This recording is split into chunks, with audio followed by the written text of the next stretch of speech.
Francisco, Modesto, Boston, and Columbia. Every testing? Hi, I'm Alexis Snelling, CEO of Skillville, which is making this accessible to many different audiences online right now. We're joining the DevFest Central Valley in Modesto. So we're going to have everyone introduce themselves. Let's do a quick who you are and a project that you're working on, or if you are, of course, affiliated with DevFest, share your role as a tech maker and what city you're in. Okay, so let's hand it off to Shirley Mao. Cool. Yay, Awesome. thumbs up. Hi, nice to be here and meet you all. So my name's Shirley. I am the co-founder of a design and product studio called Runway, and we recently launched an AI viral Barbie marketing app called Bearbie, which you can make your own Bearbie if you want. Yes, and I am joining from Boston, MA. Amazing. Thank you so much. It's such a treat really for us to go from reading all about this on Forbes and connecting with you on LinkedIn and now collaborating with you in less than a week and a half here today. So thank you so much for joining us. Thanks for having me. You're welcome. And now I'm going to, of course, go to the host of honor, which is Carla in Modesto. Share with us, say hello. Yo, Modesto's in the house. I'm here with Lourdes. And hold on. And then I just wanted to share, we have attendees. Say hi, everybody. Hi. We have a lot of sessions going, so probably too many. But yeah, we're here in Modesto, which is the Central Valley. If you were to look at California and you put the finger right in the middle, that's where we're at. And this is our DevFest second annual, but first time at MJC, and Lourdes is here. Hi, my name is Lourdes Ovando. I'm a developer and data analyst. And one of the projects that I'm gearing up to work on right now is going to be a micro learning platform that's going to be targeted to underrepresented communities to bring new technologies that make them accessible. Oh my gosh, this is amazing. We connected many times as Google Women Tech Maker ambassadors, and every time I saw Carla, first of all, your energy is contagious. I feel like wherever you go, you just understand community and collaboration in a way that is so viral. So thank you for diving in, and of course making Modesto really one of the most innovative, I think, groups out there that are really pushing the barriers, trying new things, and this is an example of just diving right into this panel. So thank you so much, Carla. And last but not least, joining us, I'm going to pass it to Andrea.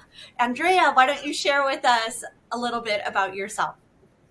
Hello, everyone. Sorry for my English, is my second language. But yes, I am Andrea Echevarria. I am Woman Tech Maker, and I am IntechMom Program Manager. IntechMom is a reskilling program for moms who want to enter to technology roles. So thank you for this invitation. Awesome. And you are coming in from Colombia. Colombia, yes. Actually, we are we are 17 countries, all Latin America, and the summit Google. So just give you a say hello. So yes. Very excited to have you from South America, and you are live at the summit there with all the countries gathering for the very first time. So this is a very exciting thing for us to just be tuning in together as if we're sitting around the table. I love this, and let's dive right in. You guys have incredible backgrounds. We will be sharing on the Skillville app more information, resources, so to learn more about what the panelists are doing or how you can get involved, but also we want you as audience members, as participants, if you're seeing this now live in the room, if you're seeing it later, join us in the circle on Skillville. Share what project you're working on. This is not just meant to be sit and be passive. Let's keep this collaboration going, because this is how we're going to build the world that is going to be more inclusive and equitable and represent all of us and what we want to see in the world. So that is the first question, and really the main question of today.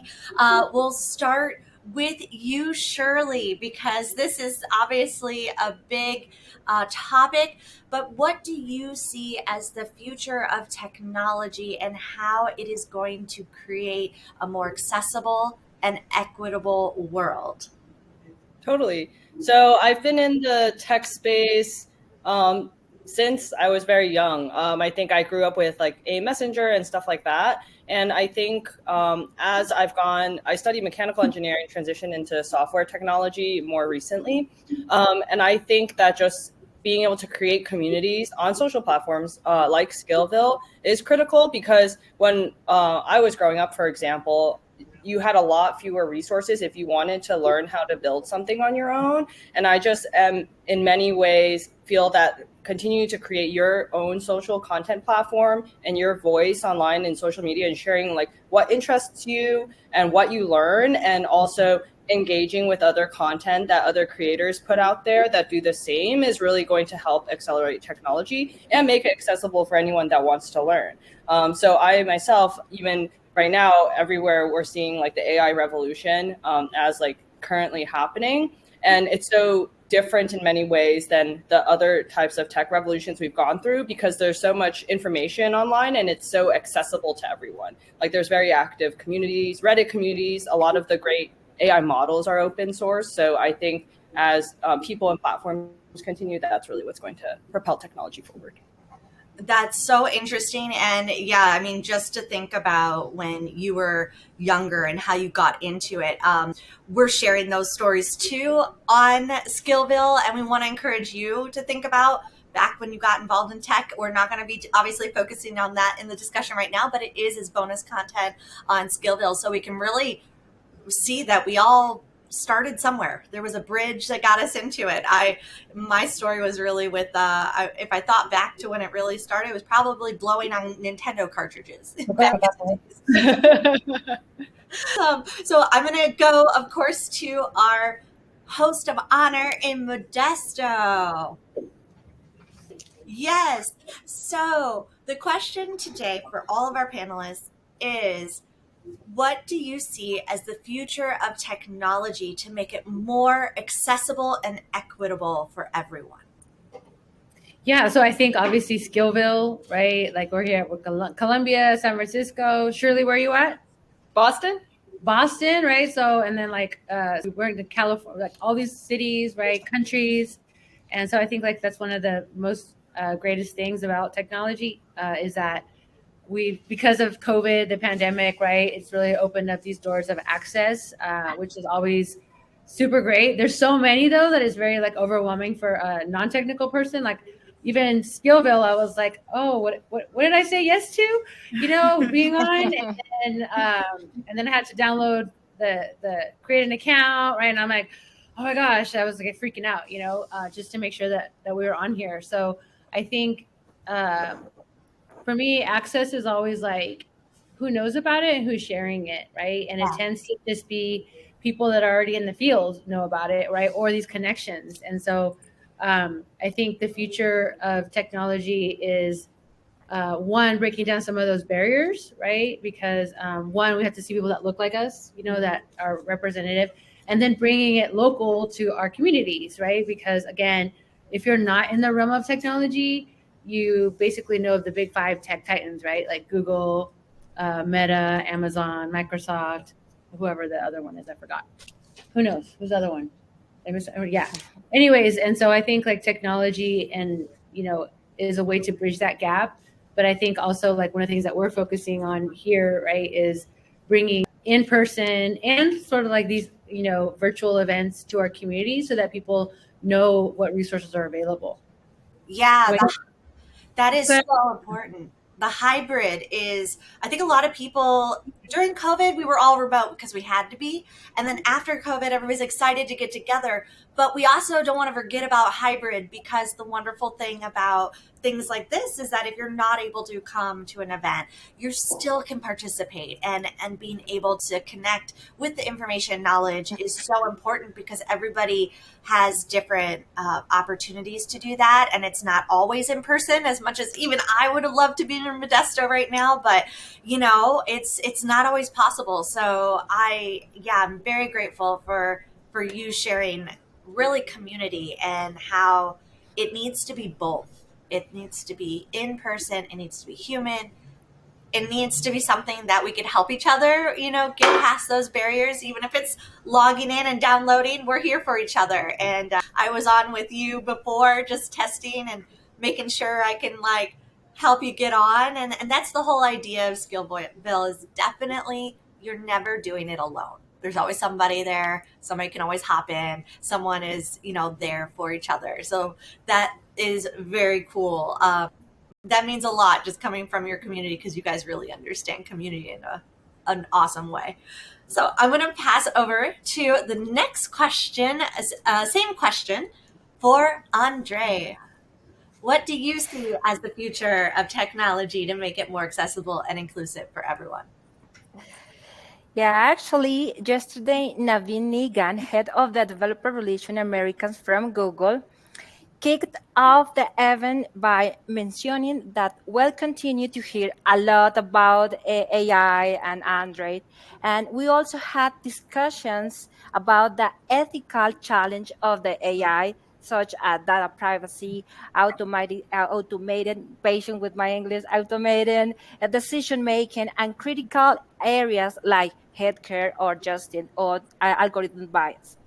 Speaking specifically about the algorithm bias, for instance, a training artificial intelligence model can make assumptions in its programming. In a create, for example, in the algorithm might assume that humans have white skin. This is why Latinos and people with darker skin tones are currently facing issues with the facial recognition models. Another example is the selection of candidates based on their educational and work experience. And due to the unequal opportunities, the algorithm tends to favor candidates from certain ethnic Yeah. or gender groups that historically had more educational and job opportunities. The challenge today is to use diverse and representative data, conduct data audits, and implement data balance. We need to develop transparent algorithms, perform ethical testing, and build multidisciplinary teams. We want more women in the development teams, because having at least one woman on the development team will bring fresh and different perspective. So people from GDG, GD, and women makers, we have a significant challenge to create more inclusive development. Today, our commitment is evident, which is why we are crossing borders and coming together, and DevFest and LATAM Summit. We know and understand that our purpose is greater than our difference. So just thank you for inviting me, DevFest Modesto, and thank you very much. Amazing. Yeah, there's so many good things that you said. And first of all, great job, because you obviously are speaking in a second language, third language, fourth language. You have so many languages. So just being able to I make know. it accessible to our audience, thank you. Great job. And Oh, thank you. when I first connected with Andre, one of the things that I wanted to talk about collaboration today, and why collaboration is so important to what you do as a community leader, as CEO of your company, as an organizer. let's talk a little bit about collaboration, because the reason this panel came together was out of conversations, finding things that we had in common, or we had unique perspectives, we had maybe different experiences, but we could bring it together and really create something like this panel and get this conversation going. So what are your thoughts on the importance of collaboration in making the future more accessible and inclusive?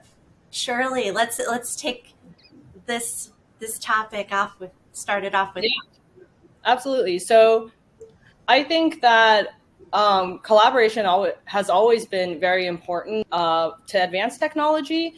And this could have been across different disciplines, right? So right now in AI, there's the collaboration between different industries, right? How can you apply AI across different verticals? So there you need not only the scientists that are building the models and the whole team that will implement it, but then also that industry specific expertise. So I think the more that emerging organizations can collaborate across sectors, it will be very important. Because I guess for all of AI, the thing that helps make it stand out would be unique data sets, right? And so you need to collaborate with the owners of those data sets. Then on like a more global people level, I think collaboration, we're going through and seeing, because of COVID and just general dynamics globally, more and more interdisciplinary teams that collaborate globally. When Runway first started, I would say that for the majority of the times, a lot of the teams were very US centric. But now, over the last 5 to 6 years, I would say that most of the teams we work with have international teams where it's just becoming a more connected working world. Yeah, that's amazing. Carla, how about you? What do you think about how is collaboration a tool that helps you make your community tick? So for me and Lourdes, I don't know if you have something to add here. Yeah, is okay. She does, so I'll be quick. That way she can. I don't want to beat the spotlight. Yeah, no, feel free to share. Pass around. Yeah, I think that collaboration, you have to be courageous, right? Courageous to be like to show up, right, and to be able to like not have fear and like asking questions and belonging.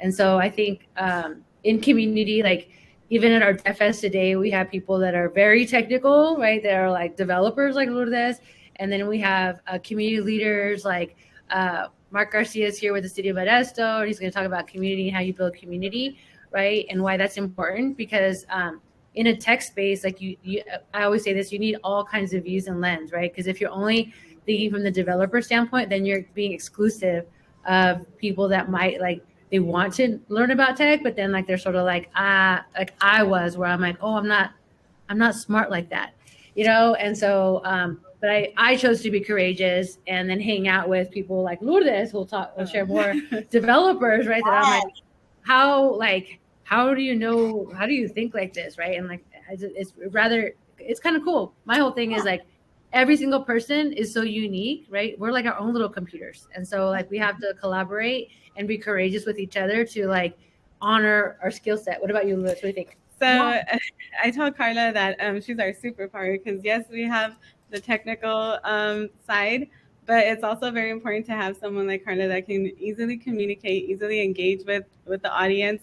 That's huge. Not every team has that. And so in terms of collaboration and community, we've seen it here today where, because we've collaborated with other GDG groups, other technical communities, we're able to bring in speakers from all over the country pretty much. And everyone has a different learning style. So as we're bringing in all these different speakers, people will relate to them differently. Yeah, the different superpowers that you guys talk about, being courageous and realizing just everybody has different superpowers. It's not one is better or lower or higher or lower. It's not really about that. It's being courageous to come together, to bring the superpowers that you do have, to share that and to help each other level up. And I love that, Carla, that you bring that up, because I am a non-technical co-founder of now a tech company. And so there are many bridges and ways to get in there, but it does take that, give yourself permission to take that courageous step. I love the way you said that. That's really important. No one is preventing you from really finding people who do want to support each other and collaborate and help level up together. So yeah, that is a really, really great reminder. Carla, would you like to share with anyone in the audience, or are there any questions? You guys are live. You have a bigger room there. So if there is anybody who wants to ask, of course, Shirley or any of us on while we are on here, we want to have an open invite. And you don't have to be on the Does anyone want to talk to Columbia or Massachusetts or San Francisco? Yeah. Anyone have questions? Thoughts? Yeah. And if Everyone's been quiet. They're just, kind of, it's already been a long day for us. We're almost like we're kind of coming to the end, but I'm sort of curious, I think this is so cool, right? That we all look very different, right? But we're all in the tech space. And so to our people that are here, that are watching, it's very weird because I'm looking at the computer. So I feel very like, hey guys, but they're really just right here, but they're watching us over there. So kind of weird, right? But I'm just gonna roll with it. Is the language barrier, right? That obviously we're all speaking English, right? And my it's my primary language because I tend to forget my Spanish. But I'm kind of curious to hear from Colombia, and like how people are bridging that gap, right? Because there's a lot of monolingual communities that don't speak English, and I want to amplify that voice as well. As technology goes full forward, that gap just gets bigger and bigger and bigger. So what are you guys doing to, if you're doing anything, or what are you seeing? Are there futurists that are sort of like, this is how we're handling that answer or that problem? Anyone? Yeah, Andrea, I know. I need to confess something. I am eloquent in Spanish because I am professional in communication, and that is my first time talking in English, and I really feel super scared. But the reality, and actually in general, the women, and it's a fact, the women we need to do a conference or was speaking or was a speaker in whatever scenario, you know what happened? They cancel the conference, and it's a fact. So in my mind, for sure, thought like, I don't want to stay there because I feel scared. But I say, I don't know, maybe feel sick this day and say, no, Alexis, I can't do it. But no, I think the purpose is bigger than the feelings. So that in our context is the most challenge. It's more the credibility or a syndrome to impostores in Spanish. But what? Impossible syndrome. My husband, he's from Canada, he's helping. And yes, and that is a fact. English for sure, it's a challenge, but I think it's more difficult to say women, hey, you can do it, come and talk. And you know what, the problem is the technical questions. We are scared, maybe, oh no, maybe someone give me a question and maybe I don't know. If you don't know, okay, be relaxed, say, hey, that part maybe I don't manage, but we can find the answer. And that is, I think, the best tool. Just be relaxed, be I don't know, I don't know how explain that. I know I try with my short English, but I think actually we are talking about that these 2 days, about how change that. The GDG and GDE in Latin America have more men, and only woman tech maker is obviously women. So that the challenge is a more women expert, more women in GDGs. So that is our problem now. And just share because it's a reality. It's a reality. That's such an important thing, and thank you for sharing that. The language barrier. I mean, that's something. If you've ever lived in another country, you've ever tried to start speaking in another language, mentoring, helping, finding someone that you can trust that will be honest with the feedback and help you improve.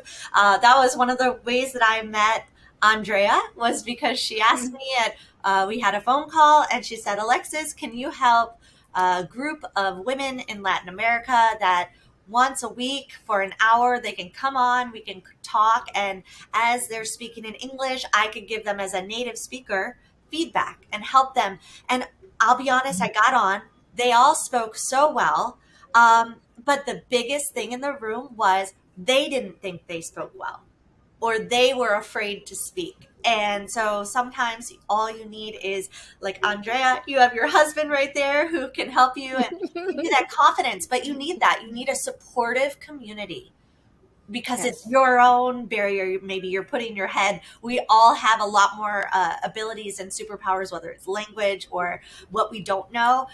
We also, I feel like, need to have that supportive group. So having a circle around you, or finding that circle, a safe space where you can practice those things.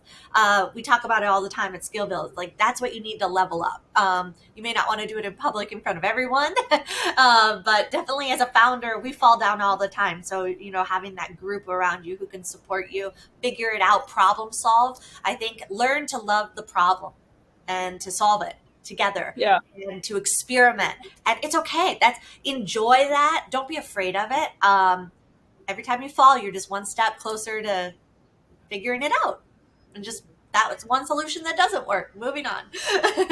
What do you? I just want to say, so for our audience that's here, right? ChatGPT. I know there's a Bard, all these things, right? That when I go to tech conferences and I'm like, I have no idea what they're talking about, I like to use ChatGPT and like to ask those questions, right? Of like, break down LLMs, like large language models, like I'm an 80-year-old grandpa, and then I understand it. Then I'm able to ask experts, right? I'm like, and just again, to be vulnerable and courageous when the things that you're like, I have no idea what that means, and if you find like the good support of people, right, which I feel very fortunate that the Women Tech Maker group here, that I can be like, I don't get it, and that they're able to be like, okay, let me bring it down to you this way.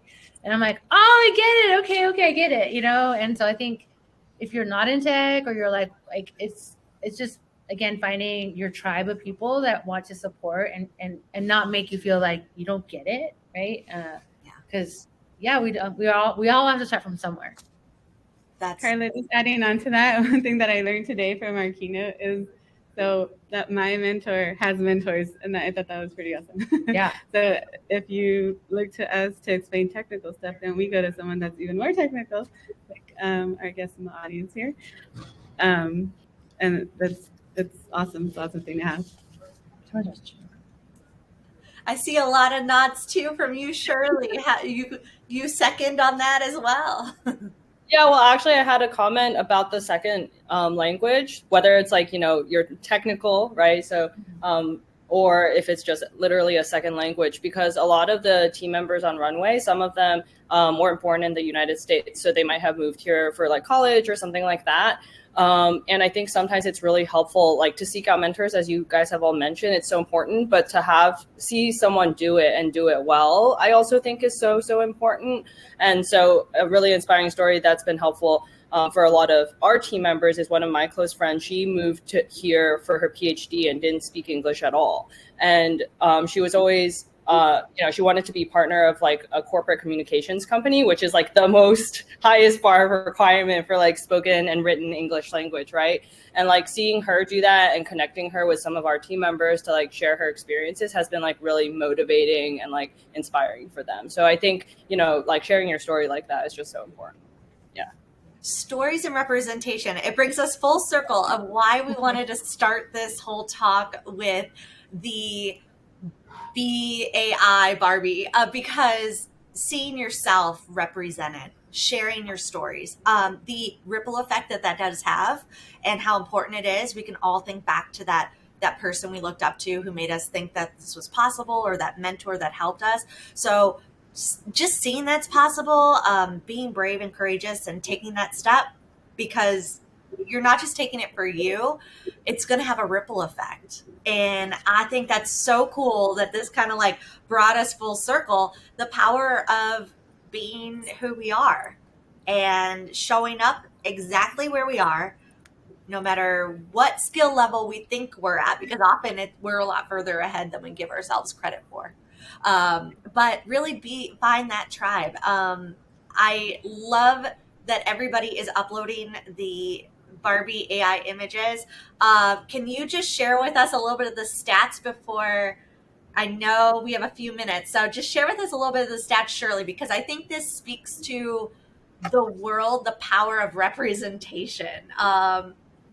You can take it over when you launch. Yeah, sure. Yeah, I'd love to. So it was actually quite the wild ride. So Runway, we've been launching and building our own products for about half a decade, and a lot of sometimes they're consumer based, sometimes they're not. But this one, like when we even showed the prototype to our friends, like they were like, "Oh, I could see this going viral," like before we had even launched it. And so when we launched it like $0 paid marketing. We just sent it to everyone we knew, and then we had our database up as well. And within like the first 12 hours, we started seeing people we didn't know in there. And we're like, oh my gosh, it's happening. And it's like, when it's actually happening, it's both the most exhilarating thing, but then it's also mildly terrifying, because you kind of want to ride that wave, right? Like you want to catch it. So a lot of what we had to do on the engineering side, I have to give so much credit to my team. Like everyone worked so hard and so many hours to make sure that it could scale, because as you guys know, for AI models, a lot of them like have computing limitations, right? And so when we first launched on day 1 or 2 and it was starting to go viral, people were so patient too. Like, so at the beginning, you had to wait, let's say, an hour to get your result, and it would email it to you. And that's when we were still trying to get all our GPUs and everything to scale properly. Yeah. But then like eventually we hit our peak was 500,000 in 1 hour that were made. And then I think we're at over 13 million users and like way more Barbies in the universe. So I'm just so glad that like it brought so many people joy, honestly. Like one of the most common comments we get is like, I didn't have a Barbie that looked like me, or in my country, we didn't have Barbies. So it's just like been really heartwarming. I love it. I mean, we're obviously taking very much like the positive representation, being that like what you can do with it. The fact that really struck a chord. $0 a month. You guys, if you want to, the Runway, right? Is that it? So we're runway.com. That is a different AI studio. Oh, just funny that we have the same name. We'll find it. It's rbnway.com. Okay. Yeah. And we'll definitely share it on Skillville as well. So everybody can hop on, you can create avatar, you can experiment with it. But I think it's so exciting because it's all about how you use the technology and why you're using it and the thought behind it. And I appreciate you sharing that it wasn't just this overnight success. Like there were problems, there were bugs, there were things, even with us at Skillville, you know, that's part of technology, is it's always evolving. But I think that's also part of being human, is we're always evolving. So if we can collaborate and learn on all those levels, then we're right where we're supposed to be leveling up. And I appreciate you sharing this amazing story with us and taking time to be here. Literally, technology brought us together. Everyone in this room right now, I would not have known, I would have not connected with. And yet, these are the people who, like, your heart and soul just, it's like through the computer, we saw each other. It's like, you see me. So it's a great feeling to be seen. Just so that everyone knows that we're really live, can you guys say like, hi, Modesto? Hi, Modesto. Everyone's like, hi, Modesto. Modesto. Is the room, guys? I was going to say, is the room mostly developers, or I'm just curious also for the audience, who's mostly in the audience? Who's a developer in here? Oh, hold on. Yeah. Developers? Awesome. Hi. Hi. Hi. So good to see everybody. Okay, we're gonna hop off because we don't It's want your to time. freak out the next presenter, right, with time and plugging in and all that good stuff. But thank you so much for Alexis for like making this happen, and for both of you, for you guys for hopping on too and joining our Central Valley DevFest, right? Like, and I'd be like, there was people from Colombia, you know, so and Massachusetts, and the people that are here can validate that, right? Because they'll be like, oh, what? And it's like, yeah, that's right. We're international now. Modesto's international. International. Yeah. So thank you for making that happen. Bye, guys. Bye. See you online. Bye. Thank you. Bye. Your event. Thank you so much. Great job.